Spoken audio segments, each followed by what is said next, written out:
Olá, pessoal. Então, essa é a segunda parte da nossa aula sobre poluição atmosférica, ok? Tá aí as minhas credenciais, o nosso curso. Lembrando, né? Eu passei isso aqui tudo na nossa primeira parte. E agora nós vamos falar de camada de ozônio na estratosfera, efeito estufa. É uma aulinha mais curtinha, tá, pessoal? Ah, Porque a ideia vai ser o quê? Nós vamos ter duas atividades avaliativas nesta aula, uma colocando a situação de poluição atmosférica e a outra falando de camada de ozônio e efeito estufa, que vai ser mais um título de pesquisa. Então vai ser na parte de contribuição de vocês, ok? Pessoal, camada de ozônio, substância que destrói a camada de ozônio, buraco na camada de ozônio. Então, a imagem aí, que é uma imagem tanto quanto representativa e real das concentrações. Vocês podem ver, né? E a imagem mostra que onde está mais escuro, perdão, mais azulado, é onde as concentrações estão menores. Onde está mais verde, as concentrações são maiores. Onde está mais avermelhado e amarelado, as concentrações estão intermediárias, certo?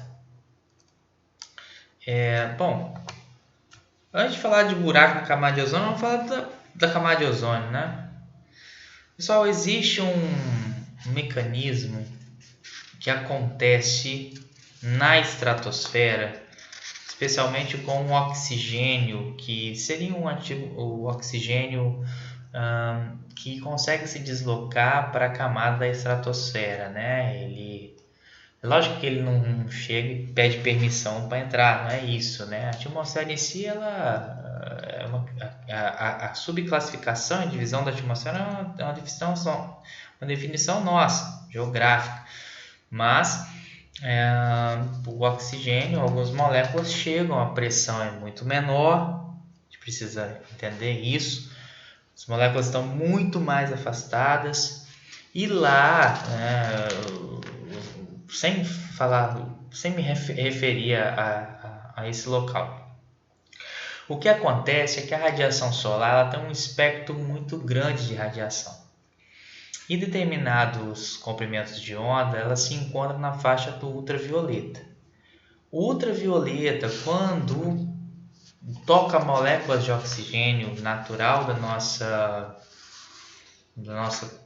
atmosfera, melhor dizendo, ele é capaz de formar radicais livres, que por sua vez reagindo com ele mesmo, né, o radical livre reagindo do oxigênio, reagindo com O2 formando o ozônio, que é o O3. Então veja, precisa da radiação ultravioleta para isso acontecer.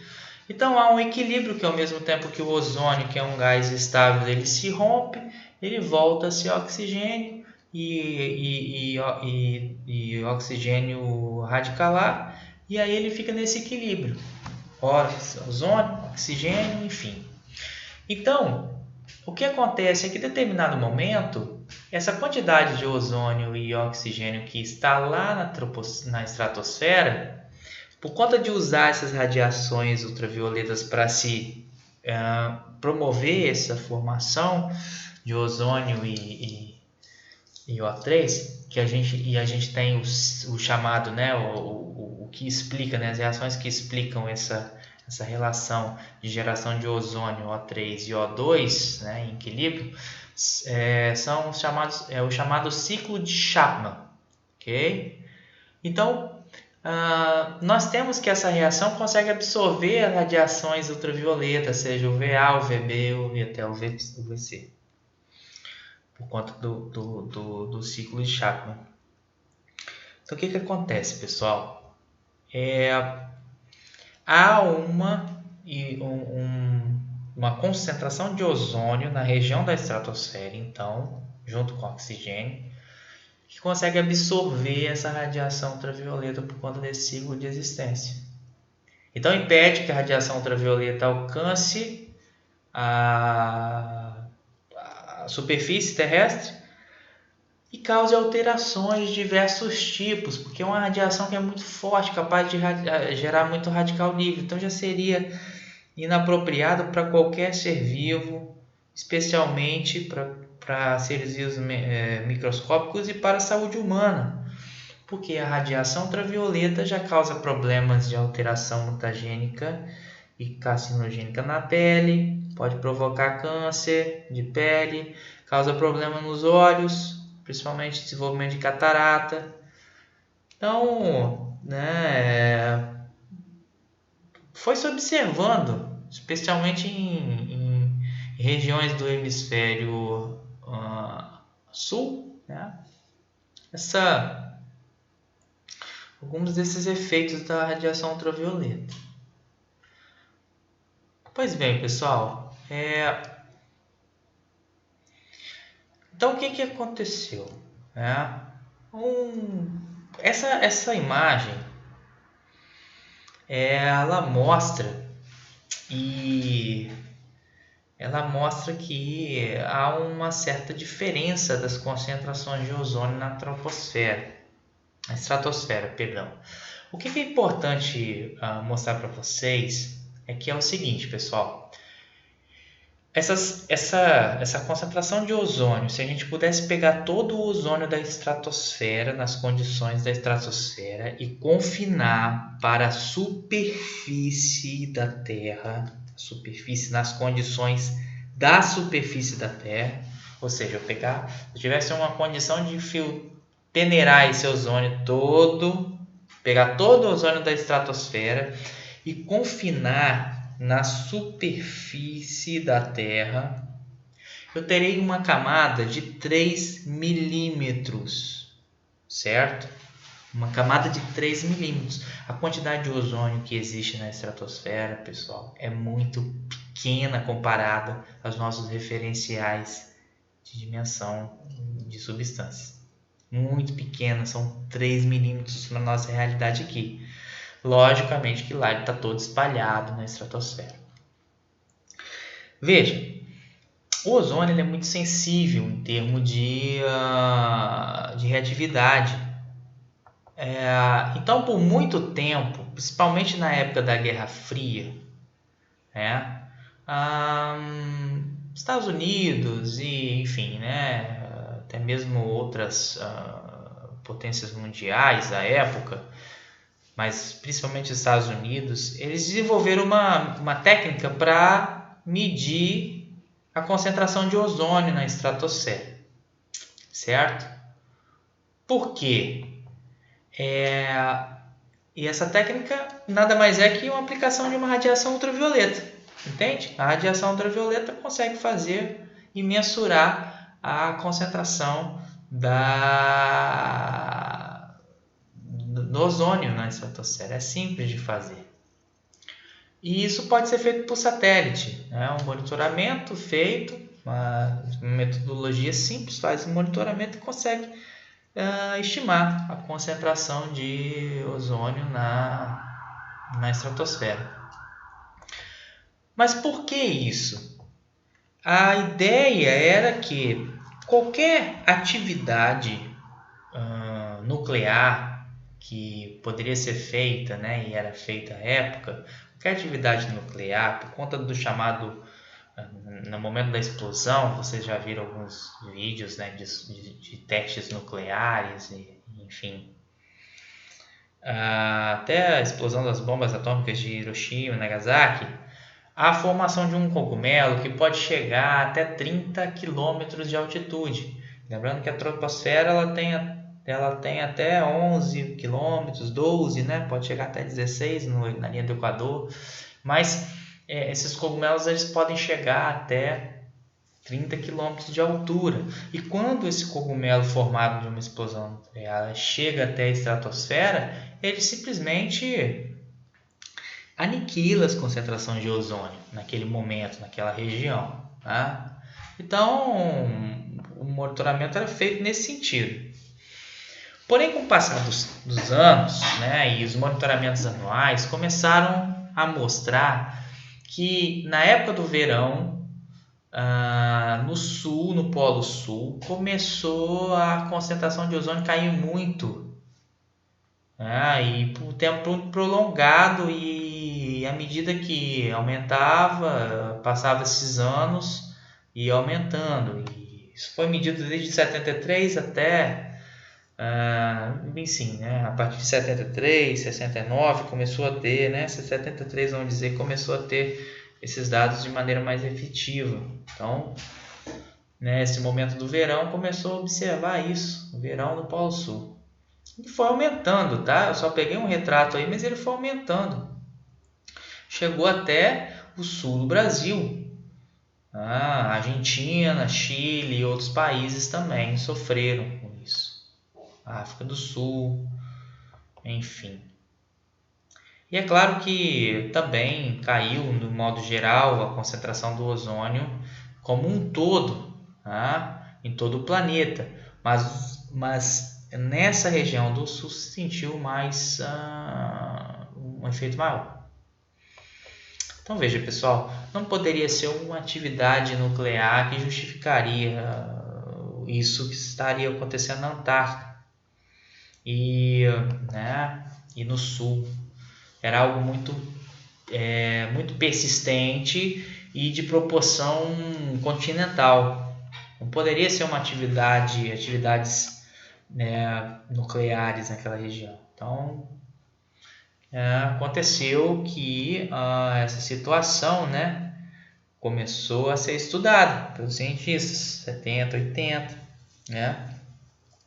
Aí eu coloquei também alguns efeitos na saúde, né, que foram sendo verificados na população, principalmente na região sul, nos países austrais, enfim. Câncer de pele, queimaduras, envelhecimento precoce, vários indícios. E aí na década de 60 e 70, que começou-se a observar, né, esses três cientistas, de maneira até um tanto quanto independente, eles catalogaram, né, o ciclo catalítico da destruição do ozônio. Por que estava acontecendo isso? Durante muito tempo, a humanidade começou a usar uma espécies de compostos que tinha a ação refrigerante, de proporcionar que alguns objetos como geladeiras, enfim, pudessem funcionar da maneira com que faz refrigerar e tirar o calor, né? Um sistema de trabalho, expansão de gases, enfim. Foi produzido então, em escala industrial, os chamados clorofluorcarbonos, compostos orgânicos com carbono, flúor e cloro, onde as cadeias carbônicas tinham os hidrogênios substituídos por S. Combustíveis fósseis eram substituídos de hidrogênio por cloro e flúor. Isso causava um efeito, né, substâncias de efeito refrigerante e também de efeito lógico que a ideia era que os hidrocarbonetos eram também, né, são substâncias que têm esse efeito refrigerante, absorção de calor. Porém, eles são combustíveis. Vieram então os substitutos, que são os clorofluorcarbonos, que eram inertes à combustão. Então, evitava a combustão, né, desses equipamentos. Enfim, trouxe um benefício fantástico em termos de uso e segurança do uso. Porém, um efeito colateral muito grande, porque esses compostos muito estáveis, eles são muito estáveis na atmosfera, porque eram voláteis, e tão estáveis que radiações na baixa troposfera não eram suficientes para romper na forma de radicais livres, esses compostos de carbono e flúor, certo? O que acontecia então? Eles eram carreados até a estratosfera. e lá na estratosfera a radiação ultravioleta consegue romper esses compostos e formando então o cloro e o flúor também em espécies radicalares. Aí nessa representação simplificada, o cloro então, formação radicalar que pode ser substituído por flúor, né, mas mais intensamente o cloro, mais reativo. O cloro então ele quebra o ozônio, forma esse óxido de cloro em forma radicalar e O2. O óxido de cloro, por sua vez, reage com o cloro, o oxigênio, também que está ali presente na atmosfera, olhando para a reação, regenera o cloro radicalar e gera O2. Esse cloro radical. Então veja, olha só, pessoal, o saldo líquido, né, que é a resultante dessas duas reações, é o ozônio se transformando em O2. É a destruição do ozônio. E veja que o cloreto ele é regenerado no final. Então ele está permanecendo como um catalisador. Ele permanece ali no sistema, continuando essa reação. Então eu tenho a destruição da camada de ozônio por esse mecanismo ciclo catalítico de destruição de ozônio pelos CFCs, os clorofluorocarbonos. Certo? Bom, descobriu-se então o que estava causando aquilo ali, né? Agora, por que acontece isso muito intensamente no Polo Sul, né, na Antártida? Pessoal, acontece em toda a estratosfera, tá? Mas aconteceu um fenômeno particular no Polo Sul, que é o seguinte. E é claro que vamos falando da questão da concentração. Lembra que eu disse que se a gente pegar o ozônio e confinar todo ele na superfície da Terra, eu tenho 3 milímetros de ozônio em espessura. Criou-se uma unidade de medida desse ozônio chamada Dobson, onde cada 100 Dobson equivale a 1 milímetro desse exemplo que eu passei. Ou seja, normalmente a camada de ozônio mede na unidade de Dobson 300 Dobsons. E a gente pode observar ali, né, nessa figurinha azul ali, que na Antártida ele chega a 120, a 110, 160 no azul. O amarelo já começa a diminuir para 200, 180, 220, 240. O verde já está mais próximo aí dos 300, né? Mas ele foi caindo também, foi diminuindo, tá? Pode chegar a 260, enfim, no geral. Mas é mais proeminente no sul, na Antártida. Por que isso, pessoal? Ora, o que acontecia é que esses CFCs eles são muito persistentes. Então eles iam para a estratosfera e reagiam, né, e destruíam o ozônio. Só que lá na estratosfera também eles acabam sendo transportados. Eles vão sendo transportados, tá? O mundo todo, o globo todo.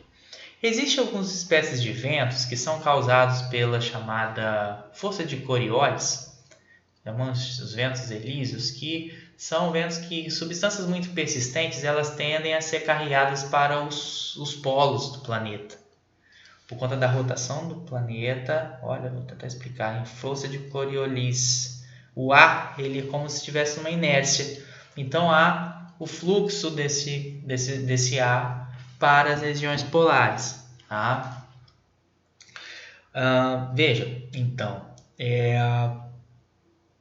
acontecia desses FCs então serem acumulados nos polos.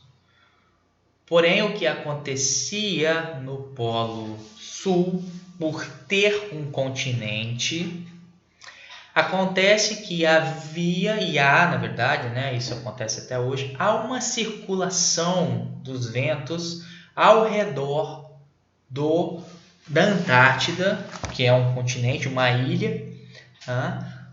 E há um movimento que acontece no inverno e o inverno não tem radiação e precisa de radiação para quebrar o cloro do CFC, senão não tem destruição da camada de ozônio. Então esses compostos durante o ano eles vão sendo, né, é como se fosse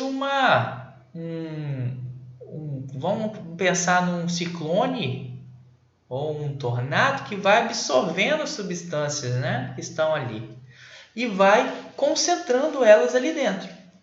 É isso que acontece na Antártida.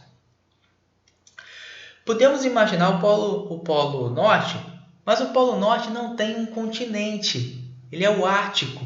Então, as substâncias elas são carreadas ali, mesmo no inverno no Ártico, elas vão se espalhando. Mas o que acontece por conta desse vórtice que ocorre na Antártida, por ser um continente, né, onde a variação de temperatura, água e superfície é diferente, por conta do gelo também, ele ia confina esse material CFC. Por que o buraco na camada de ozônio? Então acontece no verão, no início do verão, porque a radiação vem chegando. Quando a radiação vem chegando, aquilo vai potencializando aquelas reações de repente, e aí a depressão, né, a diminuição da quantidade de ozônio é gigantesca, provocando esse buraco.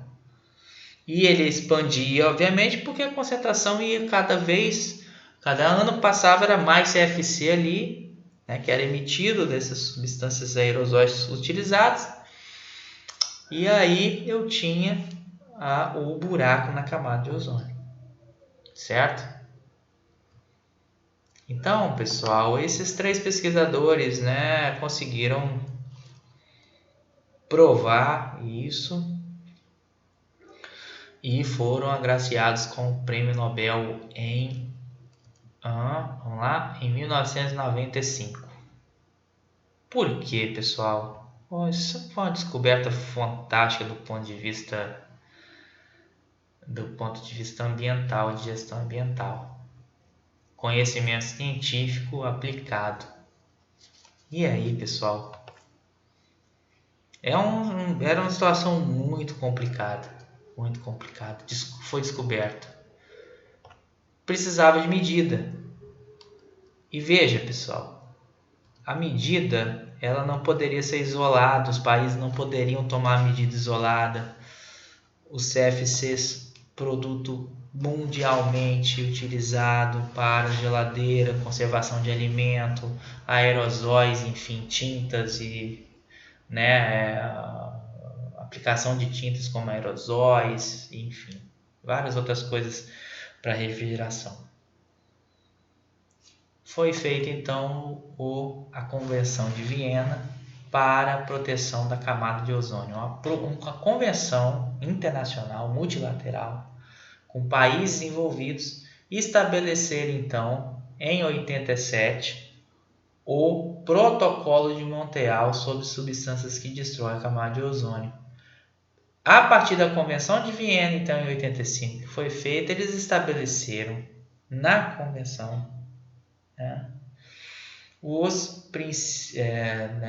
princípios para promover mecanismos de proteção de ozônio estratosférico, obrigações genéricas que instavam os governos a adotarem medidas jurídico-administrativas próprias para evitar tal fenômeno.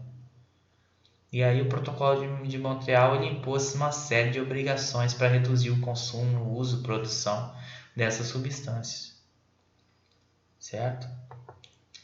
Galera, isso é um exemplo bem sucedido do ponto de vista de uma decisão de gestão ambiental mundial. Por quê? Porque vieram as adoções das medidas e obviamente elas foram diferentes para cada tipo de país, porque havia questão de desenvolvimento, como acontece num acordo mundial, multilateral, com vários países envolvidos.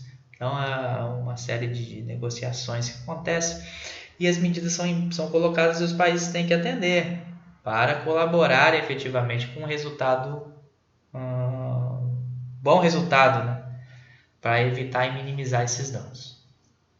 O que aconteceu?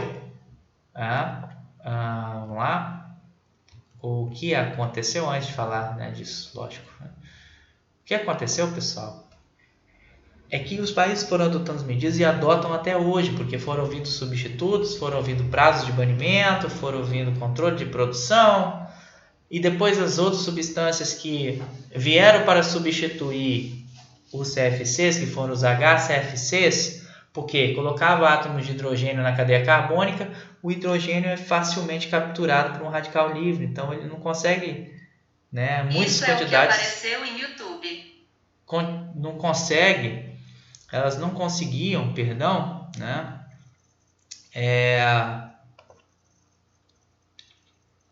Elas não conseguiam, desculpa,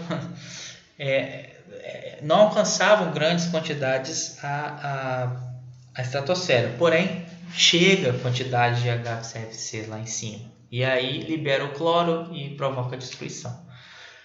Mas enfim, vieram outras substituições, outras substâncias, né? E existe uma série de medidas e a partir de 2016, as concentrações de ozônio anuais começaram a aumentar. O buraco ele foi se desenvolvendo e a concentração de ozônio na estratosfera foi diminuindo até 2016, 2014, quando começou a ser observado o aumento da concentração de ozônio na estratosfera. Ou seja, a camada de ozônio então começa a se regenerar. Ok? Havia expectativas, né, que poderia acontecer antes, outros depois, mas é um resultado prático de que a camada de ozônio está regenerando por conta do protocolo de Montreal, ok?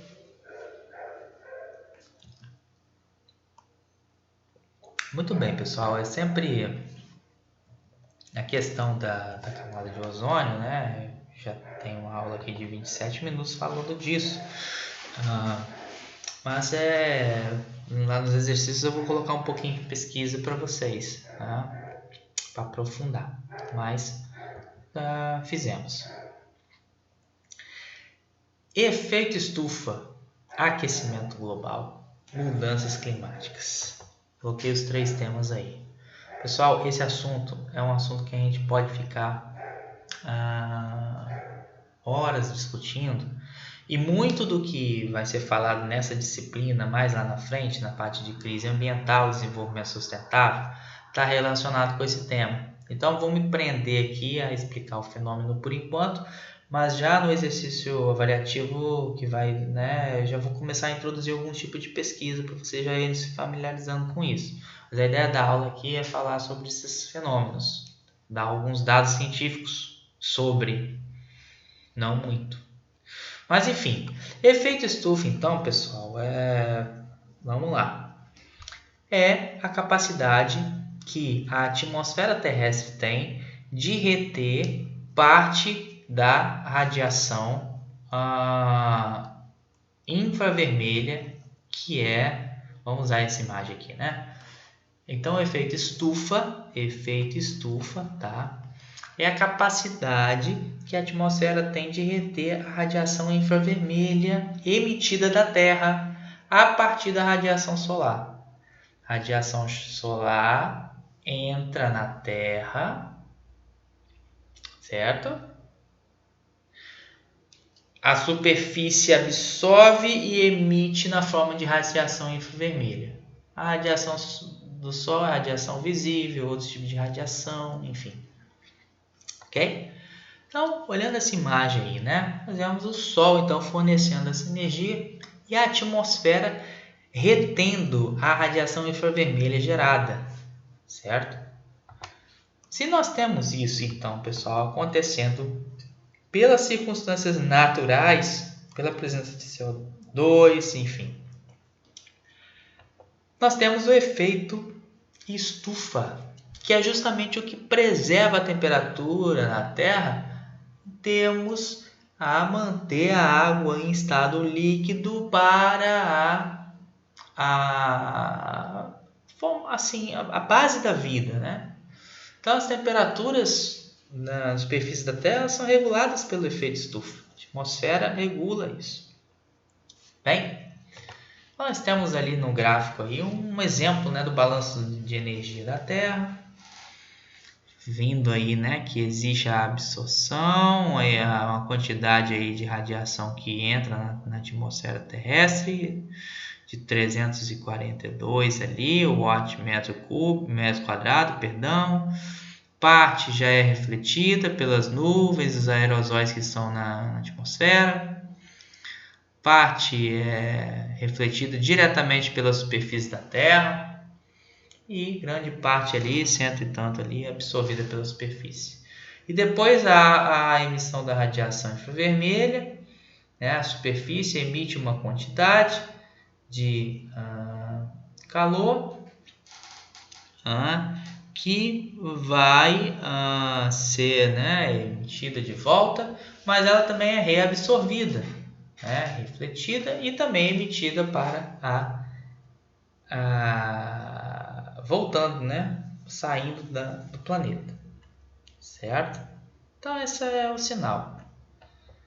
Pessoal, seguinte, moléculas angulares como ou triatômicas, que tem condição de ter 3 átomos e tem capacidade de que as ligações químicas possam sofrer, né, chamada deformação angular, elas têm essa capacidade de absorver a radiação infravermelha. Moléculas diatômicas não têm condição de vibrar em forma de ângulo, certo? Exemplo, O2. O2, olha aqui, oxigênio, oxigênio. Se liga, uma ligação dupla. Não tem condição de fazer ângulo, vibração angular. Não tem ângulo. Se não tem ângulo, não absorve radiação infravermelha. Tanto oxigênio como nitrogênio são moléculas diatômicas, não absorve nada, certo? A absorção, então, da atmosfera ocorre por conta de moléculas que são triatômicas ou até mais, que são capazes de vibrar em forma de ângulo. Olha a água, HO, H2O. Certo? H2O. Olha a vibração que ela pode fazer. Deformação angular. Ela pode absorver radiação infravermelha. O CO2 é uma molécula linear, mas ela tem carbono, oxigênio e oxigênio. Certo? Ela pode fazer uma vibração angular. Pode fazer. E aí ela absorve radiação infravermelha. Veja então, pessoal, essas moléculas têm capacidade de absorver radiação infravermelha. Não são muitas que estão na atmosfera que têm capacidade de fazer isso. Eu já disse que grande parte da atmosfera, formada por 78% de nitrogênio, 21% de oxigênio, o terceiro maior em concentração na atmosfera é o argônio, que é um gás nobre, que é uma molécula, não absorve. Se duas não absorvem, que não faz vibração angular, um átomo, um gás nobre, não vai absorver também, não tem como. Então, a condição de absorver essa radiação refletida da superfície, a radiação infravermelha, está nessas moléculas. E aí, pessoal, a gente observa que por muito tempo aí, né, medindo essas concentrações, eu tenho aí o CO2, o N2O, o metano, e eu tenho até os CFCs que também contribuem para absorver a radiação infravermelha. Contribui muito, porque são várias moléculas com várias deformações angulares. Muito embora as concentrações que estão mostradas aí começaram a se estabilizar depois do ano 2000, né? Mas olhando o metano, olhando o CO2, olhando o N2O, o óxido nitroso, que é emitido de fontes da agricultura, certo? Pelo uso de fertilizantes, eu tenho então o aumento desses 3 exemplos de compostos aí, né? Metano, CO2 e N2O. E o aumento desses caras é muito proeminente desde aí dos anos recentes, né? Você vê alguns dados aí de CO2 alcançando em 2015 ali uma concentração de 400 ppm partes por milhão, tá? As concentrações basais de CO2 antes da Revolução Industrial, pré-industrial, era de 280 ppm. Nesse gráfico, nós temos 400 em 2015. Mas o dado mais atualizado que eu posso trazer para vocês é que no ano passado, a concentração de CO2 em toda a atmosfera alcançou 415 ppm. Certo? E aí as outras moléculas como metano e N2O também aumentaram muito em concentração durante esses períodos industriais. Galera, é alteração identificada.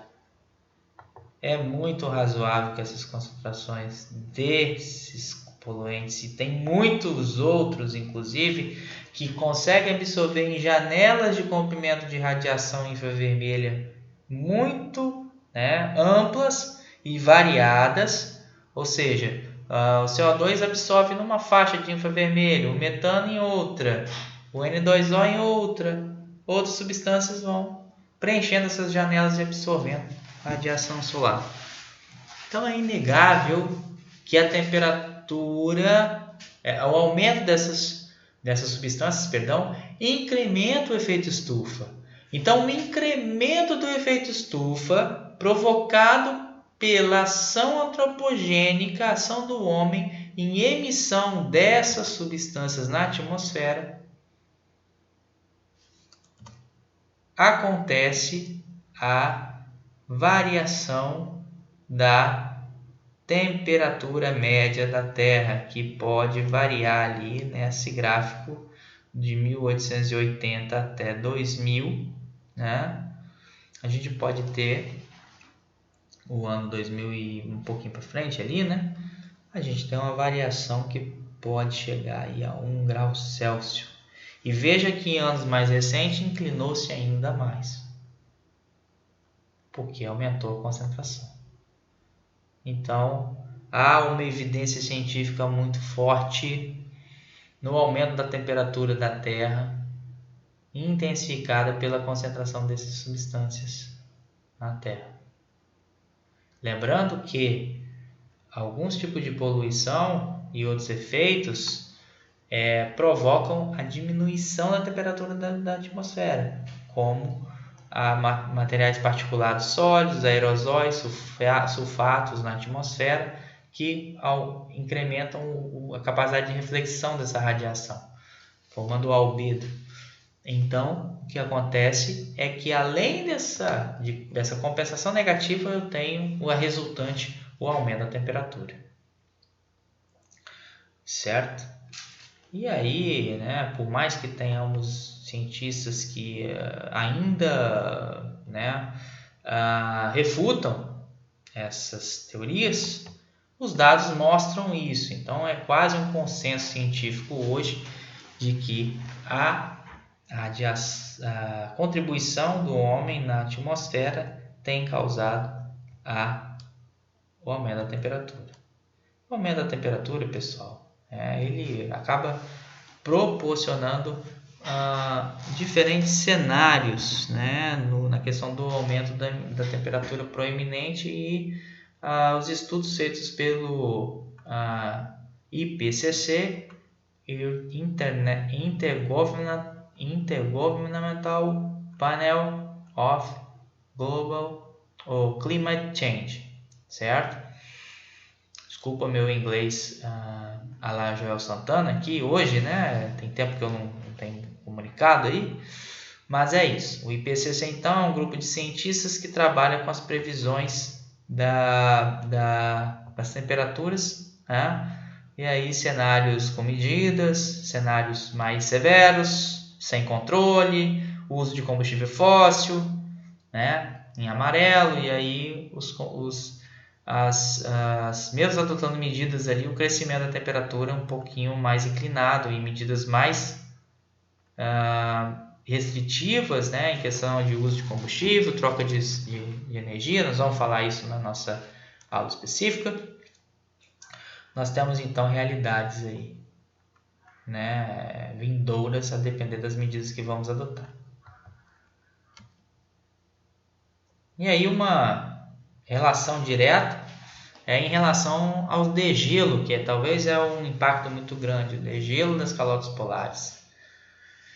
Tanto o Ártico, né, como a Antártida, aí se observa que a área de gelo livre da Antártida tem diminuído muito, tem sofrido grandes alterações e diminuição no gelo antártico. Então, aconteceu recentemente aí a ruptura de um grande bloco de gelo da península, de uma península na Antártida, que eu não lembro o nome agora. Vocês podem pesquisar aí. E é uma quantidade de água muito grande que pode alterar aí consideravelmente o nível do oceano. Consideravelmente aqui no caso não é nada em termos de metro, nós estamos falando em centímetro. Mas um evento pontual causado pelo aumento da temperatura da Terra pode aí ter uma consequência em curto espaço de tempo. Essa calota já se desprendeu e agora começa a derreter, acelerando. Então, enfim, a consequência vai ser a elevação dos oceanos em grande parte do planeta, certo? O que vai levar algumas ilhas insulares, alguns países insulares, né, ilhas, a sofrerem grandes ameaças. E também grandes centros urbanos que estão localizados normalmente no litoral, próximos ao mar. A população brasileira, a população praticamente carangueja, que vive no litoral, muitas cidades no litoral vão sofrer o impacto, certamente, dessa elevação dos oceanos, que ainda existem estimativas drásticas e estimativas mais simpáticas, digamos, menos antipáticas, mas essa é a realidade e tem mostrado em cima dos dados alterações cientificamente comprovadas ali, né?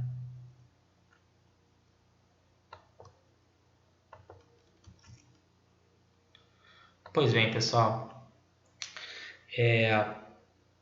agora para finalizar a nossa aula, o nosso exercício avaliativo, 2 exercícios avaliativos, mas presta atenção, aqui um vai falar de poluição atmosférica e o outro de efeito estufa e buraco na camada de ozônio. Efeito estufa é aquecimento global e buraco na camada de ozônio. Então veja, pessoal, a ideia é elaborar os relatórios, né? Bom, ok, não saiu a minha atualização aqui. Não, saiu sim. 2 tarefas individuais então, pessoal, para esta semana. Elaborar os relatórios, procure fazer em formato de redação dissertativa com a sua resposta das 2 questões. Suas questões individuais serão atribuídas de acordo com o grupo ao qual você esteja inserido. No mesmo jeito que temos feito aí as últimas atividades pedagógicas não presenciais. Pessoal, a tarefa 1, eu já vou adiantando para vocês que o grupo 6, que foi responsável pela essa disciplina, não precisa fazer essa tarefa 1, porque já fez o material todo que balizou essa aula, certo? Mas aí eu já deixo para eles que vai participar da tarefa 2, a tarefa 2 todo mundo. Então vamos para a tarefa 1 aqui. Mesma questão, pessoal. Vamos colocar ali a questão subtópica ou questão norteadora. E aí, individualmente, pelo grupo, você se identifica no grupo e vai fazer essa redação dissertativa, né? O tema de poluição atmosférica urbana Então, os integrantes do grupo 1, individualmente vão fazer para minha redação dissertativa aí, ó. Explique por meio de reações os fenômenos do smog fotoquímico e smog industrial, descrevendo as diferenças clássicas entre eles. É só voltar aqui na aula, pegar um materialzinho de referência aí, né? Vocês têm na internet, fácil acesso, fazer e mandar. Até dia 29 de julho, certo? Bastante tempo para vocês aí.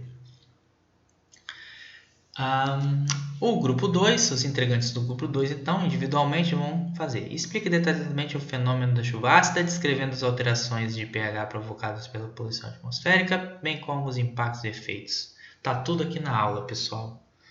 Peguem aí uma referenciazinha, só para trazer alguma novidade. Os integrantes do grupo 3, individualmente. Descreva os impactos dos poluentes na saúde humana, categorizando os efeitos de acordo com um dos principais poluentes atmosféricos. Aborde também aspectos da gestão pública empregada para minimizar os impactos da poluição atmosférica na saúde humana. Uma pesquisinha aí, pessoal, que seriam as medidas... já vou adiantar para vocês aqui para esclarecer. Vocês não precisam falar das medidas de equipamento de controle de poluição atmosférica, tá? Essas daí nós vamos detalhar na próxima aula para vocês, certo? Então são medidas mais políticas, quais são as medidas que são adotadas, enfim. Vocês, quando forem falar de equipamento de controle, não entra no detalhe, só cita, ok? Integrantes do grupo 4, individualmente, expressem algumas reações que ocorrem na atmosfera urbana com os gases NO2, O3, SO2, peróxiacetilnitrato, PAN e CH4. Algumas reações estão aí, mas sobre PAN, peróxiacetilnitrato, é uma pesquisazinha, e metano também, tá? Suscitando a influência da radiação solar e da água, se houver. Tranquilo também, tá, pessoal? Mas uma pesquisinha aí vai valer a pena. Expandi algumas aqui, mas não falei de todas, certo? Peróxido-acetilnitrato é uma substância que acaba sendo formada pela junção de alguns compostos orgânicos com NO2 e potencializa uma substância muito tóxica, que é muito estudada na atmosfera. E os integrantes do grupo 5, individualmente, então, vão submeter aí uma redação dissertativa. Apresente o comportamento padrão das concentrações dos principais poluentes urbanos durante o período de 24 horas em um grande centro urbano. Falei bastante sobre isso aqui. Vocês vão ter uma dúvida que vai ser o seguinte: professor, você pede uma redação dissertativa e fala para citar as reações? Vai descrevendo, vai apontando as reações na linha, tranquilo, certo? Vai incluindo. Não se preocupe com a questão do formato. E aí a tarefa 2, pessoal. Não se esperneiem, tá? Primeiro assunto, poluição hídrica, como foi diluído na aula anterior também, foi bem levinho. E agora aqui uma tarefinha extra para vocês. Agora todos os grupos aqui então vão avançar na questão do buraco da camada de ozônio, efeito estufa, aquecimento global e mudanças climáticas. Lógico que mudança climática aqui nós não vamos avançar muito, porque vamos falar nas aulas mais para frente. Mas enfim, os integrantes do grupo 3, individualmente, então, apresente o ciclo de Chapman de formação de ozônio na estratosfera e explique a destruição antropogênica na camada de ozônio, obviamente, né? Quais os impactos na saúde humana causados pela diminuição da concentração do ozônio na estratosfera? Avança um pouquinho na pesquisa aí, ver se vocês conseguem encontrar alguma novidade que não foi falado aqui na aula, também o que foi falado. Integrantes do grupo 2, apresente as medidas que foram e que são adotadas pelo Brasil para cumprimento do Protocolo de Montreal. Você considera que o Brasil e o mundo têm sido bem-sucedidos nesse acordo multilateral? Justifique. Eu acabei aqui deixando uma dica, falei um pouquinho sobre. Mas as medidas no Brasil eu queria que vocês destrinchassem bem, Site do Ministério do Meio Ambiente. Tem lá, tá? É o órgão responsável por implementar as políticas no Brasil. As políticas de medidas internacionais, acordos multilaterais, certo? Integrantes do grupo 4. Quais medidas têm sido tomadas pelo Brasil para minimizar os impactos das emissões dos chamados gases estufas? E aí são os gases que provocam incremento, né, da capacidade de absorção infravermelha no ar. E quais são as particularidades dessas medidas comparadas a grande parte dos países? Pessoal, agora um pouquinho de pesquisa de vocês aí sobre as medidas que estão adotadas pelo Brasil para minimizar a emissão desses gases. Qual a diferença das medidas do Brasil para as medidas em outros países? Porque matriz energética conta muito nisso. Então, as diferenças de matriz energética de cada país vão ditar as medidas a serem tomadas, ok? Então, lembrando, pessoal, que isso é uma redação, tá? Uma coisa simples, vocês vão fazer direto. Faz a pesquisa, olha, lê, tem as informações e escreve. Não precisa copiar a informação. Faz a sua cabeça, tenta trazer a sua impressão da análise, certo? Pedida em cima de informação de pesquisa. Os integrantes do grupo 5. Discorra sobre as alterações climáticas mais evidentes causadas pelo aquecimento global. Legal, alterações climáticas agora. Vamos avançar nas alterações climáticas provocadas por tudo isso aí. Vê como uma coisa vai acarretando outra, que vai levando a outra, pessoal. E aí a mudança climática é a alteração do clima da Terra. E os integrantes do grupo 6, que ficaram fora da tarefa 1, vão fazer a tarefa 2. Quais os efeitos dos aerosóis e dos materiais particulados em suspensão atmosférica na temperatura do planeta? Então, discorra sobre isso. Falei um pouquinho aqui na aula. Tá bem? Pessoal, é isso. Dúvidas nos fóruns de discussão e na webconferência e, enfim, né? E-mail, telefone, tá tudo aí. Pode entrar em contato sempre que precisar, eu atendo assim que possível. Beleza? Um grande abraço e bons estudos para vocês.